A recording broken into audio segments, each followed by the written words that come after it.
Welcome to Fieldsports Britain. Coming up, Roy Lupton. He's a bit drab, isn't he? We're blinging him, we're pimping him, we're taking him to the sweet shop that is the Webley and Scott gun-making warehouse for the first in our series Pellet, Power and Performance.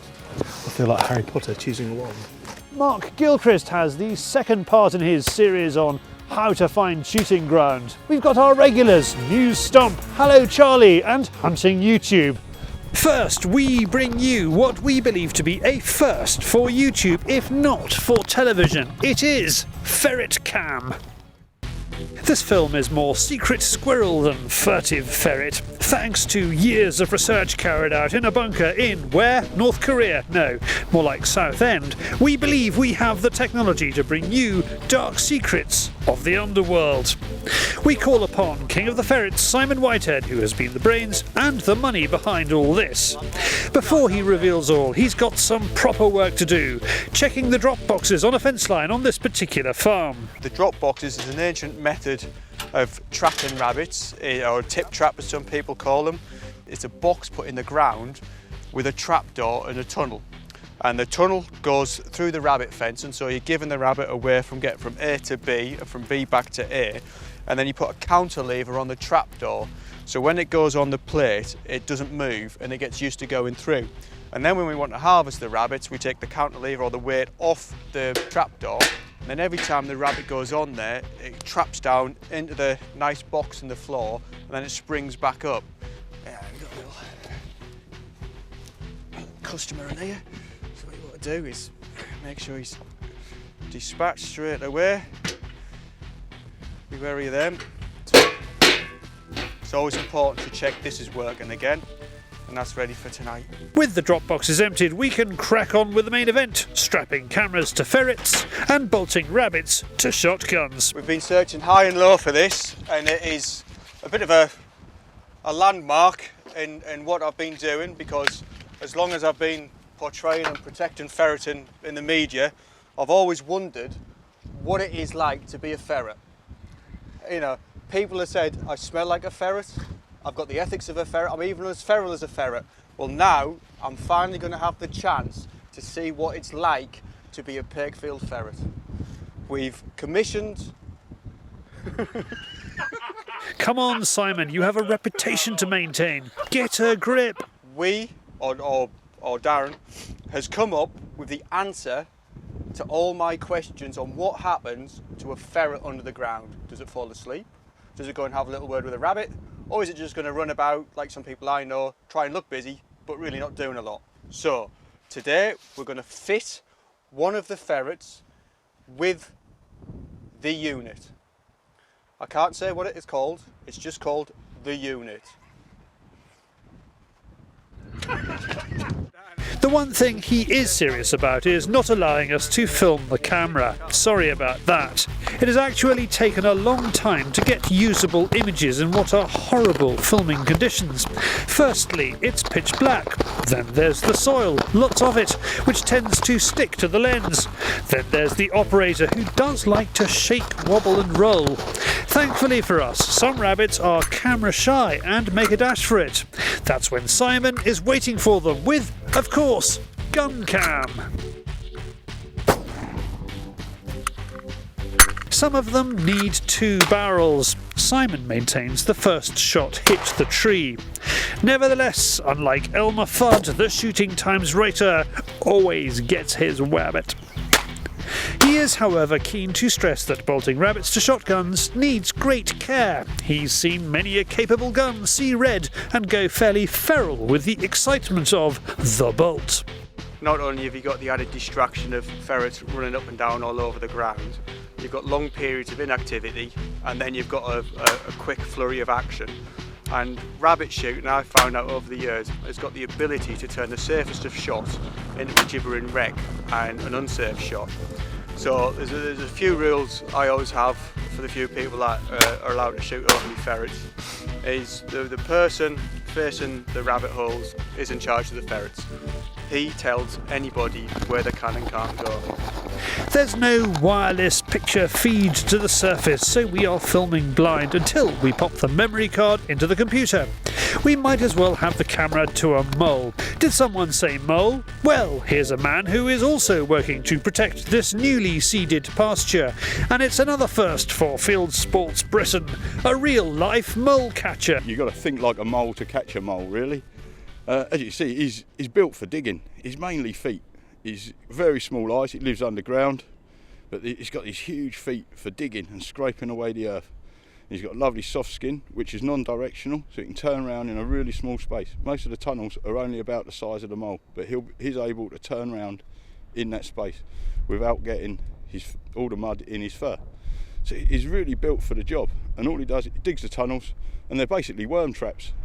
And the worms drop down in front of him, and he snaffles them up. I don't know if we can see with this one, his teeth, but he's got some pretty good gnashers on there just for crunching worms, and he has to eat a heck of a lot for the size of him. There's not much value in a worm, so he spends all his time eating, but they work in a 4-hour cycle, so it'd be 4 hours off, 4 hours eating, and that's basically his job. The moles are hung on a gibbet line. It used to be a common sight in the British countryside, showing the landowner just how many pests had been there, and for people like Paul, showing just how much money he's owed.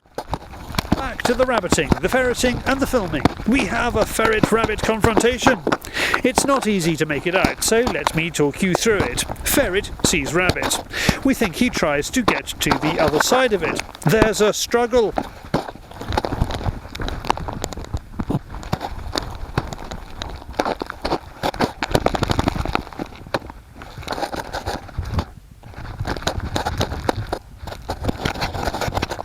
Then it goes dark because Ferret has hold of rabbit and his face plus camera lens is close up against the rabbit's body. He tries to drag it to the surface with a few shouts of protest, whereby he gets a helping hand.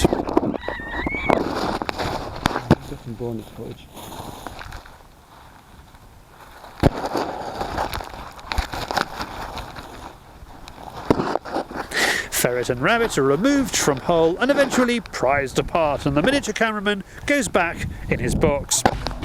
Now, ferreting at this time of year isn't for everyone, as the rabbits do have young, but Simon's job is to clear the rabbits, and a small rabbit will eventually be munching as much foliage as a big one.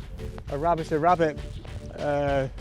This time of the year, this is the difference between out and out rabbit control and bolting rabbits for sport and ferreting for sport.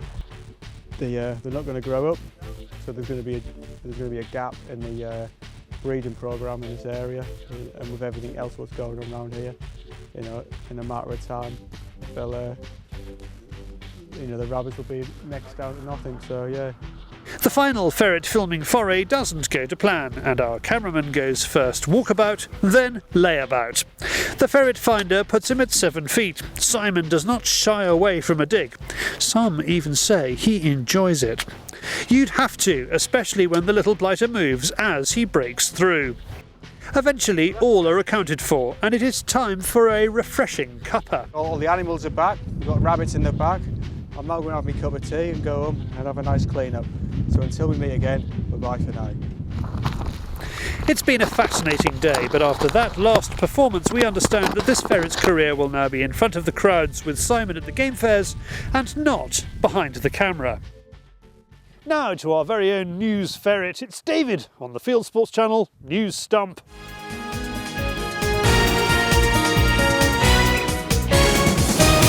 This is Fieldsports Britain News. Here's a picture that animal rights group PETA would rather you didn't see. These rubbish bags filled with dead cats have led to claims that the group is actually abusing animals rather than helping them. They were photographed outside an American supermarket by Nathan Winograd, whypetaeuthanasies.org. Basque has launched a new conservation charity. The Conservation Trust will open up access to new sources of funding for conservation work from landfill tax. Every pound that Basque raises allows the charity to apply for £10. It's all about fishing at the Countryside Alliance. Read the Alliance's new magazine online. Download it from countryside-alliance.org. A 15-year-old girl's plea to lawmakers on gun control in Maryland has gone viral. Achieving stricter gun control laws would obliterate any opportunity I could have had to attend a decent college on a shooting scholarship. The film of the unidentified girl's succinct argument that she needs guns to gain a college scholarship received more than 2 million views in a week. It wasn't enough, however, to stop Maryland introducing a robust gun licensing system and banning some guns, including some guns made by a Beretta factory located in the state. New websites to mention this week. Are you looking to get involved in shooting? Well, keepersmates.co.uk calls itself a friendly website for gamekeepers, beaters and guns. And there's a new closed group on Facebook called Lamping Foxes, run by Fieldsports channel viewer Eddie Nash. Simply search Facebook for Lamping Foxes and ask to join. And finally, bucks can still fight even without antlers.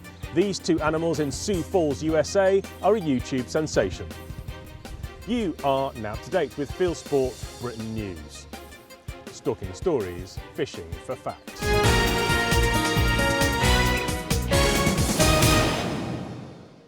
Thank you, David. Next, it's our series on what you're up to around the world. It's Hallo Charlie.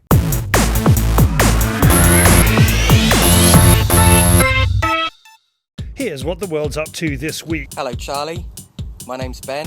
I'm out doing a bit of pigeon shooting on one of my permissions about 18 miles north of Cambridge. This will be my last outing for a while as I'm about to become a father for the second time. Hello Charlie, Greg Logan here. It's my first outing on this buck season, so weather's not great. It's cold, it's still the wind, but I hope to pick one up. Hello Charlie, it's Matt from Essex. I'm just out at Halstead at the moment, see if we can get some pigeons. Wish me luck. Hello Charlie. Hello Charlie. It's 3 AM in Dorset and it's been snowing all day, but we decided to go out and shoot some bunnies. As you can see from here, we've had a great day shooting 21 bunnies. However, we were outfoxed by a certain fox. At one point we shot 2 rabbits and left them by a gate for collection later on. When we returned, there was only 1 rabbit left. The little cheeky thing had taken one of them away. But we'll get him next time. The little bugger.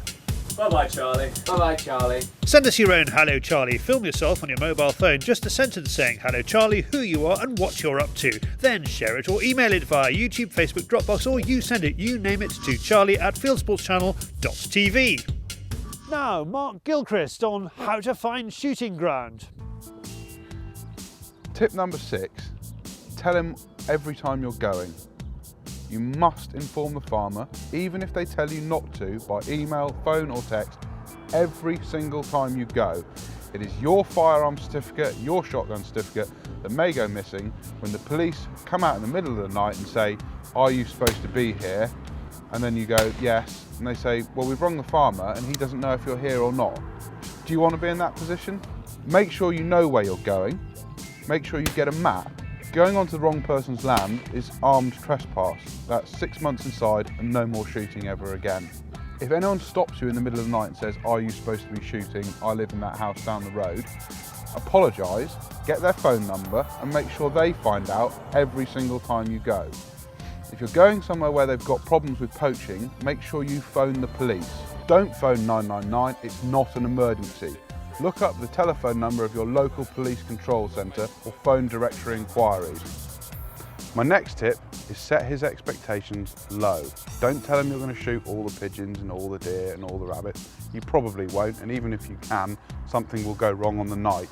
Tell him you'll give it your best shot and you'll try and get, I'd say 50% of what you think you're going to get. Because it does look very embarrassing when you have to ring up and say, oh yeah, I had a bad day, I only got 2. Also, no one likes a smart ass, especially farmers. They love to see other people fail. So don't get big-headed. If you think you're really good at it, don't start telling a farmer how to go on his own farm. They'll very quickly tell you just to go somewhere else. And they'll get someone else that's probably not, maybe not as good as you, but probably just as good as you, that will do it with less aggro. They don't want any more aggro, they've got plenty of that at home. If you are going to bring other people onto the farm, tell the farmer who you're bringing. Give him an opportunity to say, oh no, I know so-and-so, we've had him on here before and I don't like him. Don't surprise the farmer. The worst thing you can do is turn up with 5 other mates and turn the whole thing into a circus. If you're treating your shooting on his farm like a jolly, he will see it He's looking for a professional service and a job done properly.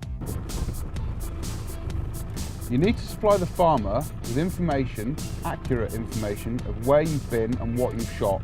He needs to know where his problems are and where you have solved them. You need to know the hours you've put in. There's no point saying farmers don't appreciate what you've done. If they don't know how many hours you've put in, they cannot possibly appreciate where you've been and what you've done.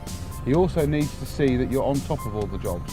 You need to pass all the relevant information on to all of the farmers. You need to pass it on to his farm manager, the landowner, anyone that needs to know. The gamekeeper, everyone has to have a copy of the information. Before I wrote my app, I was doing this by literally writing a spreadsheet on a database and emailing it to farmers every month. And my last tip, farmers don't want to be your new best mate. They want their pest controlled and they want it done in silence. You need to really think about, do you need to make that phone call to the farmer? Emails and texts are great because they're unobtrusive, they just pop up and they have the information that they need sort of at a time that's convenient with them. If you're ringing them up, they're stopping what they're doing to talk to you. You probably don't need to phone them up and let them know that you've shot 3 rabbits. That's not going to make their day, it's not going to solve their problem. It's not even interesting. I mean, it's probably not even interesting to your mates. So, make sure that if you're phoning him, it's something important. Now, the reason that I developed my Farmer Feed app, which is a little bit like a Twitter feed, but it's all the shooting that's relevant to that farmer's particular farm, is that I know that all my farmers are getting all the information they could need: start time, finish time, duration, bag, temperature, a map of where I've been, what I've done. They're getting all that information, but it's a time that's convenient with them. So they are looking at it while they're eating their cornflakes. So I'm not disturbing them, but they're definitely getting that information. That level of information and that level of feedback, that's what builds trust. You will find that farmers will recommend you very, very quickly when they know they can trust you. Right, if you have any problems, please follow me on Twitter. I am @TheGameChef. Add me on Facebook. If you have questions that you want answering through the Fieldsports channel, send them to me and I will try and slip them in the next time I'm on here. Happy hunting. Roy Lupton's in a sweet shop. Well, his kind of sweet shop. It's the gun-making warehouse at Webley and Scott.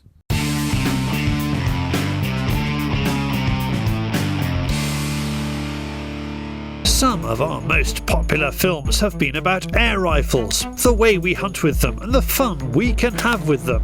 Over the coming months, our new series Pellet Power and Performance will bring you more tests, more hunting, more slow-mo, more NV for night vision. But first, we need kit to play with. Roy Lupton has been offered a trolley dash with a difference at UK-based gun and shooting kit distributor Highland Outdoors. I can't quite believe it. We've been invited down by Highland Outdoors on the premise of coming into their warehouse and picking up a load of new toys and shiny things. So it really is like Christmas and birthdays all coming together.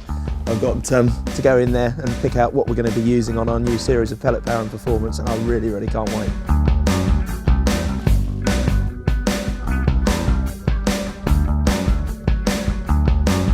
Roy has the chance to fill his boots with pellets, knives, bags, netting, clothing and of course rifles. We'll now be able to compare the performance and knockdown power of 3 different caliber rifles and an air pistol, giving us the firepower to explore the limits of airgun hunting in the backyard, the farmyard and the whole 9 yards. When Roy stops salivating, he tells us what he needs and why. Okay, so what we're looking for with the scopes here is something that we can use on the air rifle that we're going to be able to use with the night vision. And the difficulty that we've got is we need a scope that's got variable zoom and has got a side parallax. So at least we've got a lot of scopes to choose from. So we should be able to find something that fits the bill absolutely perfectly. So another thing that I think would be very, very handy is some of the camo burlap here, and also some of the 3D fabric. Excuse me, I am not 5XL, not a chance for rabbits. I do like a nice little blade, so you can just put your finger in there and zip them open. It's always good just to put as many different types of pellets through your rifle, because you can always get different results, as we've already proven. So I'm quite looking forward to doing some tests with these on target and obviously in the hunting scenario as well. We already did the rabbit head tests, and I think we've got a huge amount of possibilities with different tests that we can do with these. While Roy releases the inner shoplifter, we can catch up with Highland Outdoors boss John Bright. If anyone knows about the health of the shooting industry, he does. The industry, I think, is fairly buoyant. We've found a bit of a shift over the last couple of years. People still buying, but not spending the same money. So where, say 3 years ago, if they're buying a new scope, they might spend £200 on a scope. Now they still want to buy a new scope, but they're only spending £150 on a scope. So we've found that the dynamics there have changed. The amount of new shooters coming in, our sales of gun cabinets every month increase, which is always a positive thing, and you know, your entry level, which means that new shooters are coming into the sport. Gun bags, you know, thousands of gun bags just keep going out. I don't know where they go, but they go. With Roy's palette starting to groan, it's time to look at the Webley range of air rifles. There are some which can be seen and some that apparently cannot. Plus there's also one of the grandest names from the Birmingham trade, Webley & Scott's range of shotguns. But the boy needs to focus, and as punishment for going off-piste he has to do some exercise. Roy is building up a sweat on a new pump, heading to a gun shop near you soon. See, I've always had a few concerns using stirrup pumps just purely because of, you know, you're pumping it in and you're not sure if you're putting debris in there or moisture in there, but you reckon this one is a new improved version? This is our latest version of the pump, and what we've done, we've introduced another filter. Right. So now you've actually got 3 filters on that pump. And you reckon it's about 1 pump per shot? Within the normal working range of the gun. Yep. 12 foot-pound, 2.2 gun, it's 1 pump roughly per shot. Per shot, okay. Yeah.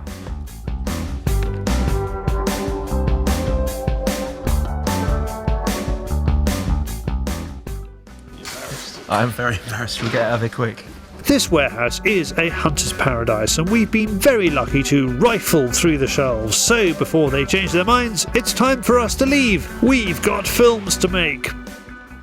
So from a tin shed in Leicestershire to the wider world of hunting on YouTube, it is Hunting YouTube.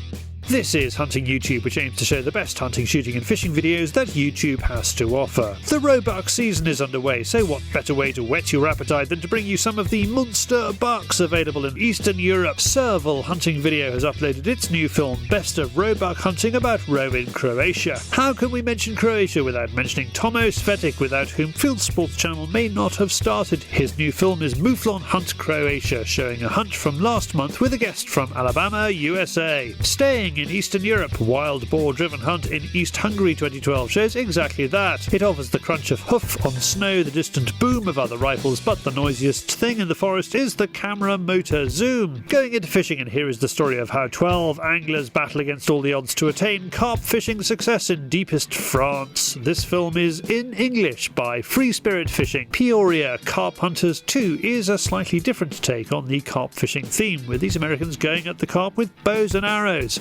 Zach and Nate battle an invasive species. This is not fishing as we know it, this is pest control. Soundtrack includes the Jaws theme tune. Now we're after more pests. Out with the 177 is Wedge 2409's story about shooting ferals in a barn and rabbits in a field. It follows the familiar pattern of stalk, shoot and slow-mo. For slightly larger birds we move to Nebraska, where Growing Deer TV has an exciting start to the archery-only turkey season. Finally, we're still in the United States, but at the other end of it in Texas for Bobcat Down by Hogchaser85. This is his friend's first bobcat, called in and shot. You can click on any of these films to watch them. If you have a YouTube film you would like us to pop into the weekly top 8, send it in via YouTube or email me the link, charlie@fieldsportschannel.tv. Now if you like all those films, you'll love Schools Challenge TV.